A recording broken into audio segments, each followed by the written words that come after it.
Bismillahirrahmanirrahim.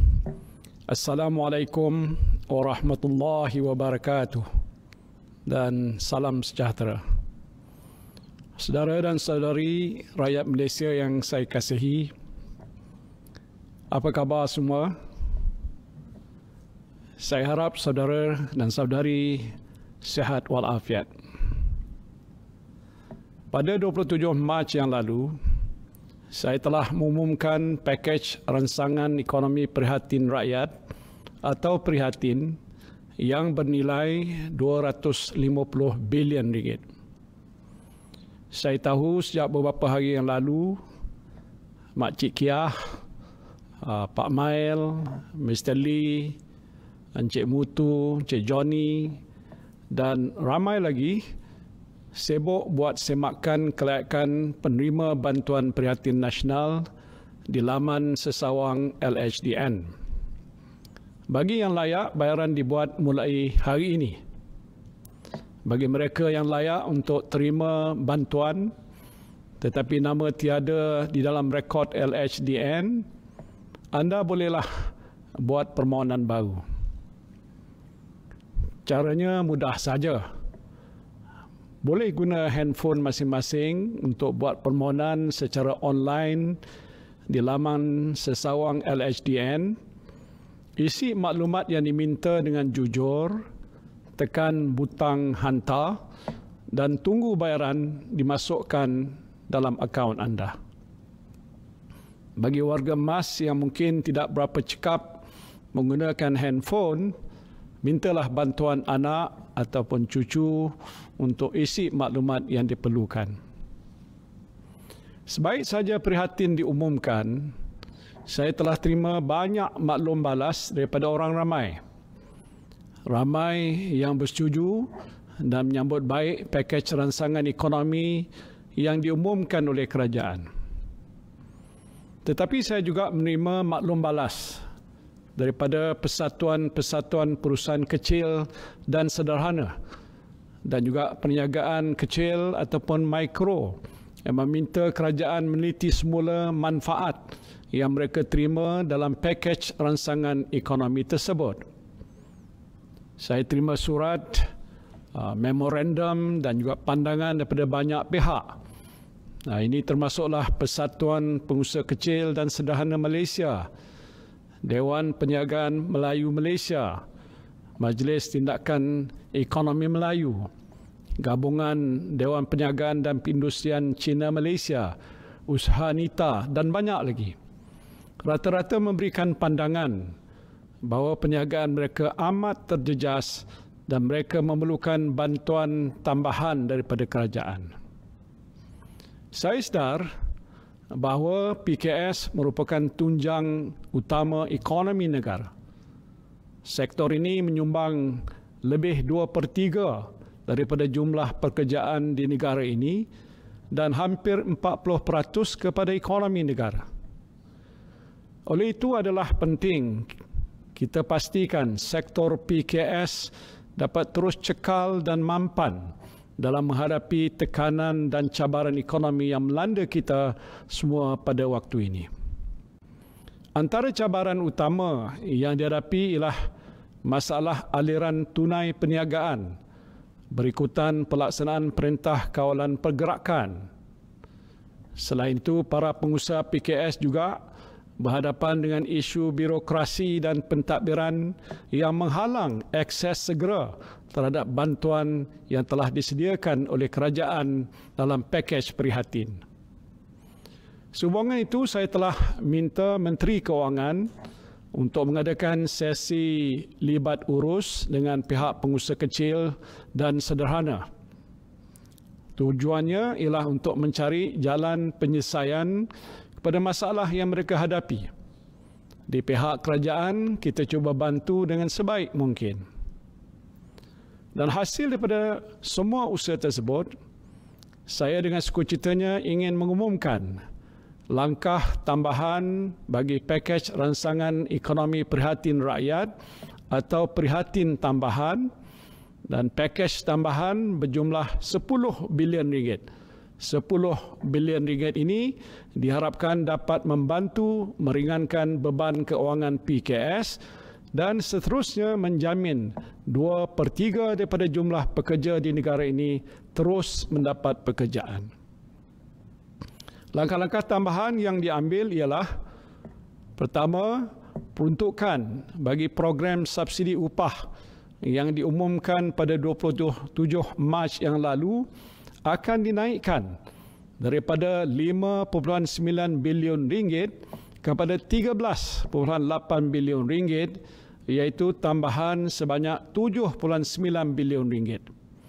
Di bawah inisiatif tambahan ini, semua syarikat dengan pekerja tempatan yang bergaji RM4,000 dan ke bawah akan menerima bantuan subsidi upah seperti berikut. Bagi syarikat yang mempunyai pekerja lebih daripada 200 orang, subsidi upah sebanyak RM600 bagi setiap pekerja dikekalkan. Namun, bilangan maksimum pekerja yang layak untuk menerima subsidi akan ditingkatkan daripada 100 orang kepada 200 orang pekerja. Bagi syarikat yang mempunyai bilangan pekerja 76 hingga 200 orang, syarikat akan menerima subsidi upah sebanyak RM800 bagi setiap pekerja. Akhir sekali, bagi syarikat yang mempunyai bilangan pekerja sehingga 75 orang, syarikat akan menerima subsidi upah sebanyak RM1,200 bagi setiap pekerja.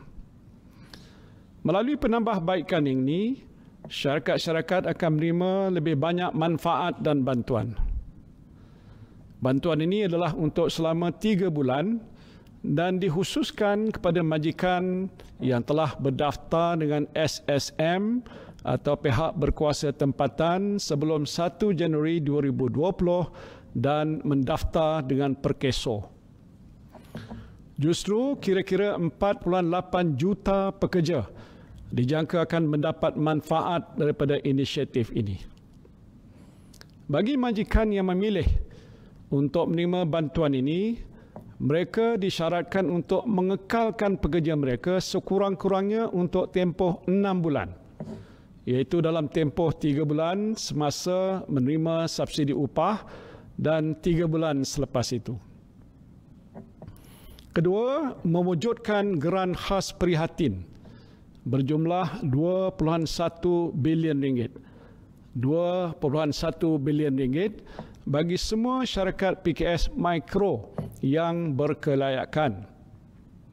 Kerajaan akan menyediakan geran khas sebanyak RM3,000 untuk setiap syarikat mikro yang akan memanfaatkan hampir 700,000 PKS mikro di seluruh negara. PKS mikro perlulah berdaftar dengan Lembaga Hasil Dalam Negeri LHDN untuk menikmati kemudahan ini. Kerajaan akan memperolehi senarai PKS mikro yang layak daripada pihak berkuasa tempatan dan Suruhanjaya Syarikat Malaysia. Selain itu, kerajaan juga menyeru organisasi pemberi pinjam wang berdaftar di bawah Akta Pemberi Pinjam Wang 1951 yang menyediakan kemudahan kredit untuk memberi moratorium ke atas bayaran ansuran PKS selama 6 bulan bermula April 2020 seperti mana yang telah diberikan oleh pihak bank. Saya berharap organisasi pemberi pinjam wang turut bersimpati dengan kesukaran yang dihadapi oleh pelanggan dan bersama-sama membantu meringankan beban keuangan mereka. Di samping meringankan beban keuangan PKS, kerajaan juga akan mengambil beberapa inisiatif untuk memudahkan PKS mendapat manfaat sepenuhnya daripada semua bantuan yang telah diumumkan. Antara penambahbaikan yang akan dilaksanakan ialah pertama, memansuhkan kadar faedah 2% kepada 0% untuk skim kredit mikro berjumlah RM500 juta di bawah Bank Simpanan Nasional dan skim pinjaman mudah untuk syarikat mikro ini juga dipanjangkan kepada tekun nasional dengan had maksimum pinjaman sebanyak RM10,000 setiap syarikat pada kadar faedah 0%. Dan untuk tujuan ini, dana sebanyak RM200 juta akan disediakan. Pemohon hanya boleh memilih salah satu daripada skim ini bagi membolehkan lebih ramai peniaga menikmati kemudahan ini. Kedua, mengecualikan bayaran sewa atau memberi diskaun sewaan kepada peniaga runcit PKS bagi premis yang dimiliki oleh syarikat berkaitan kerajaan. Saya mengucapkan terima kasih kepada syarikat kerajaan persekutuan seperti MARA, Petronas, PMB, PLAS dan UDA serta beberapa syarikat milik kerajaan negeri yang telah pun bersetuju untuk memberi diskaun atau tidak mengenakan sewaan ke atas premis mereka khusus untuk penyewa PKS. Atas prinsip perkongsian bebanan, saya menggesa pemilik premis swasta untuk turut memberikan kemudahan yang sama dengan mengurangkan kadar sewa premis mereka sekurang-kurangnya semasa waktu PKP dan 3 bulan selepas PKP berakhir. Pemilik bangunan atau ruang perniagaan yang memberikan pengurangan atau pelepasan sewa kepada penyewa premis perniagaan yang terdiri daripada perusahaan kecil dan sederhana akan diberi potongan cukai tambahan bersamaan dengan amaun pengurangan sewa tersebut bagi bulan April 2020 sehingga Jun 2020. Potongan cukai tambahan ini diberikan tertakluk kepada syarat pengurangan sewa iaitu hendaklah sekurang-kurangnya 30% daripada kadar sewa asal bagi tempoh tersebut. Ketiga, membenarkan pengurangan bayaran levy pekerja asing sebanyak 25% pada semua syarikat yang permit pekerja mereka tamat pada 1 April hingga 31 Disember 2020. Pengurangan bayaran levy ini tidak terpakai kepada pembantu rumah. Saya juga faham kesukaran yang dihadapi oleh sebahagian majikan untuk mengekalkan pekerja dalam keadaan yang agak terdesak pada waktu ini. Dalam hal ini, kerajaan bersetuju untuk menggalakkan perundingan diadakan antara majikan dan pekerja mengenai terma pekerjaan, termasuk pilihan pemotongan gaji dan pemberian cuti tanpa gaji dalam tempoh PKP. Majikan dan pekerja boleh merujuk kepada Jabatan Tenaga Kerja untuk mendapatkan nasihat berkaitan sebarang permasalahan untuk penyelesaian. Dan sebarang perundingan hendaklah tertakluk kepada undang-undang mengenai pekerjaan yang berkuat kuasa di negara ini. Yang penting, hak dan kebajikan kedua-dua pihak mestilah sentiasa terbela. Saya juga tahu kesukaran yang dihadapi oleh pihak syarikat untuk mengemukakan dokumen berkanun bagi memenuhi keperluan Suruhanjaya Syarikat Malaysia SSM dalam tempoh PKP ini. Dan oleh itu, kerajaan bersetuju untuk memberikan moratorium secara automatik selama 30 hari daripada tarikh terakhir PKP untuk pihak syarikat mengemukakan dokumen berkanun kepada SSM. Selain itu, tempoh menyerah simpan penyata keuangan syarikat juga dilanjutkan selama 3 bulan daripada tarikh terakhir PKP. Kelonggaran ini diberikan pada syarikat yang mempunyai tahun keuangan berakhir 30 September hingga 31 Disember 2019. Walau bagaimanapun, syarikat perlu memohon kelonggaran ini daripada SSM dan tiada fee penghantaran lewat akan dikenakan atas permohonan berkenaan. Saudara-saudari yang saya kasihi sekalian, untuk membantu pengusaha PKS memahami inisiatif-inisiatif yang saya umumkan tadi, saya ingin memberikan beberapa contoh mudah. Contoh pertama ialah Lee Beauty Salon, iaitu sebuah PKS mikro yang terlibat dalam sektor perniagaan dandanan rambut. Salon ini mempunyai 2 orang pekerja tempatan yang kesemuanya bergaji kurang RM4,000. Pemilik salon ini, Madam Lee, ingin merancakkan semula perniagaannya selepas tamat tempoh PKP. Dengan pelaksanaan semua bantuan yang telah diumumkan oleh kerajaan, Madam Lee sekarang ini boleh mendapat manfaat subsidi upah 3 bulan berjumlah RM7,200 dan geran mikro sebanyak RM3,000. Keseluruhan manfaat yang diterima oleh Madam Lee ialah sebanyak RM10,200. Contoh kedua pula ialah restoran Mi Kolok Haji Saleh. Ini sedap Mi Kolok ni di Kuching, Sarawak. Katakan restoran ini mempunyai 5 orang pekerja tempatan, bergaji RM4,000 ke bawah dan 2 orang pekerja asing. Dan untuk menampung keperluan aliran tunai dalam tempoh PKP, pemilik restoran ini boleh mendapatkan pinjaman kredit mikro BSN sebanyak RM50,000 dan subsidi upah untuk 5 orang pekerja berjumlah RM18,000. Di samping itu, pemilik restoran ini juga boleh menikmati penjimatan daripada pengecualian sumbangan KWSP dan HRDF sebanyak RM8,400, tangguhan cukai berjumlah RM5,200, diskaun levy pekerja asing sebanyak RM2,300 dan diskaun bil elektrik sebanyak RM300. Keseluruhan manfaat yang boleh diterima tidak termasuk pinjaman kredit mikro ialah sebanyak RM34,200 untuk tempoh 3 bulan. Contoh yang terakhir ialah syarikat Surjit Kaur Sendirian Berhad.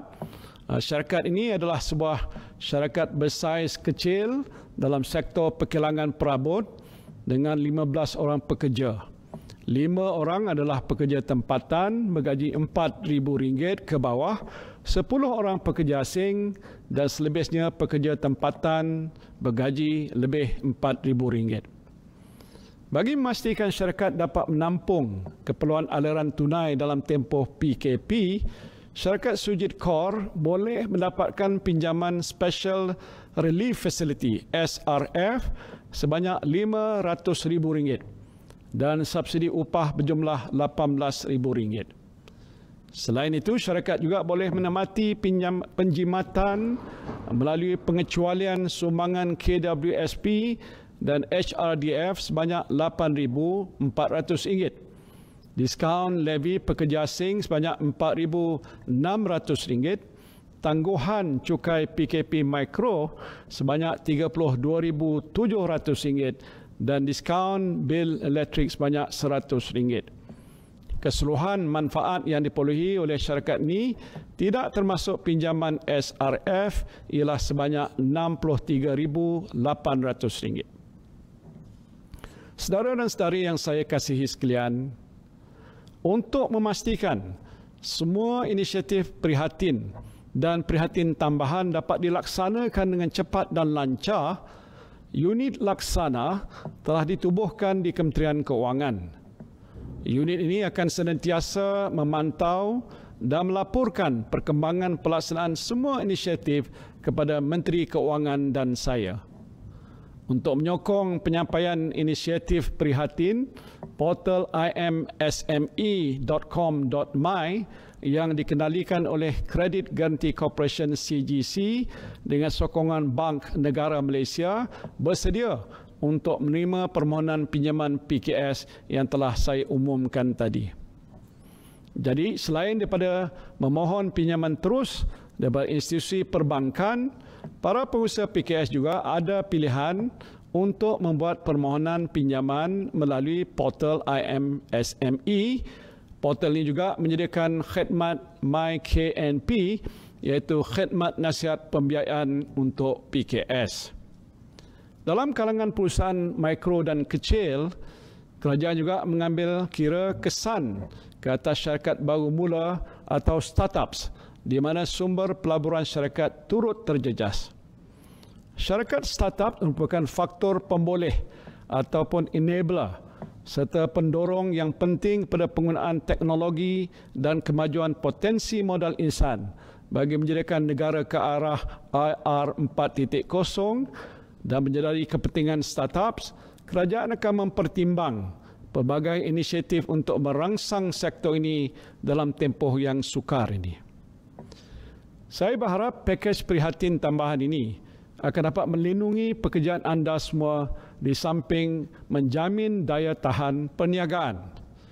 Pada masa yang sama, kerajaan akan meneruskan amalan keuangan berhemah dan disiplin fiskal yang tinggi demi untuk memastikan keadaan keuangan negara terus kokoh dan terkawal.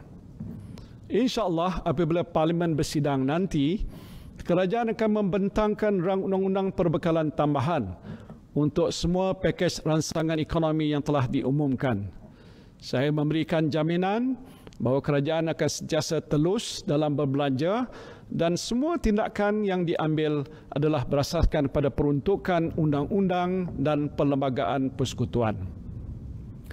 Saudara dan saudari yang saya kasihi sekalian, saya tahu setelah 3 minggu saudara-saudari berkurung di rumah, mungkin ada di kalangan saudara-saudari yang berasa agak terbeban dengan dugaan dan ujian Tuhan ini. Selama 3 minggu ini kita terhalang daripada melakukan perkara-perkara yang biasa kita buat. Kita tinggalkan hobi kita, kita tinggalkan pekerjaan kita, kita rindu kepada kawan-kawan dan keluarga yang berjauhan. Pendek kata, kehidupan kita ini amat berbeza dan kadang-kadang berasa sedikit terbeban. Saya lihat di media sosial ada suami yang mula memakai baju kelawar isteri mereka. Agak luar biasa.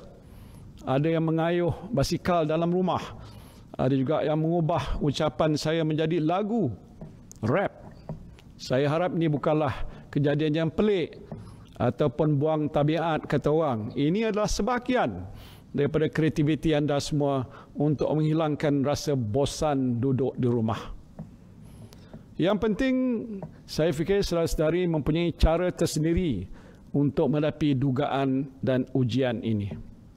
Dan saya yakin Tuhan tidaklah menguji atau membebani kita dengan sesuatu yang tidak boleh kita tanggung. Allah Subhanahu wa taala berfirman dalam surah Al-Baqarah ayat 286, La yukallifullahu nafsan illa wus'aha laha ma kasabat wa 'alaiha maktasabat. Yang bermaksud Allah tidak memberati seseorang melainkan apa yang terdaya olehnya. Dia mendapat pahala kebaikan yang diusahakannya dan dia juga menanggung dosa kejahatan yang diusahakannya. Saya yakin dugaan yang dibawa oleh wabak COVID-19 ini bukanlah suatu yang tidak dapat ditanggung oleh kita semua. Teruskanlah cekal, kuat dan bersemangat. Yakinlah kita akan dapat atasi dugaan ini bersama-sama. To my fellow Malaysians, let us remember that we are inherently resilient, individually capable and collectively strong to face these uncertain times. Let us strengthen our resolve and stay committed to our fight against COVID-19. Let us stay the course and follow all orders made under the MCO. It is difficult, but certainly not impossible. This is the sacrifice we are called to make in order to win this war against the deadly virus. And winning this war starts in our own homes and with our families. We can stop the virus from spreading by staying at home and maintaining physical distance. Stay strong, stay healthy. Inshallah, we will succeed. Remember, after the rain comes the sun, and better days will be here again, inshallah. Akhir sekali, saya mengucapkan jutaan terima kasih pada semua petugas di Barisan Hadapan yang terus menjalankan amanah dengan penuh dedikasi. Terima kasih pada semua doktor, jururawat, anggota polis, anggota tentera, immigration, rela, bomba, kaki tangan JKM, sukarelawan NGO dan semua yang terlibat di Barisan Hadapan. Terima kasih juga kepada anda sekalian yang senantiasa mematuhi perintah kawalan pergerakan ini. Teruslah sabar, tenang dan istiqamah. InsyaAllah kita akan bangkit semula. Wabillahi taufiq wal hidayah. Wassalamualaikum warahmatullahi wabarakatuh.